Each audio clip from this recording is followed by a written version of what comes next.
Hyvää iltaa, Vesta Kikkare. Seuraavaksi näemme illan ihanan herkkupalan runoraadin, jonka jälkeen on luvassa illan todellinen yllätyspyllätys.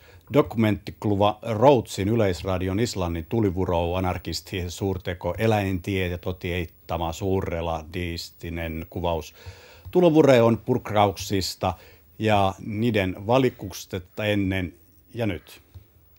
Syytömä siihen olen Elakiva on raipaito ja krikkova näky pohjoisnorjalaisen maanviljelijän Kikael Junklerin ja raisiolaisen kampanjan Jooseppi Offlokkutsensan Tramyebant Venus Hunningon elämästä.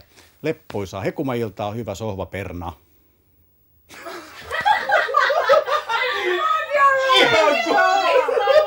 Kuka tämän kirjoittaa? Todella! Kerralla purkkiin vai haluatko ottaa uusia? Ihan kuulina vedit.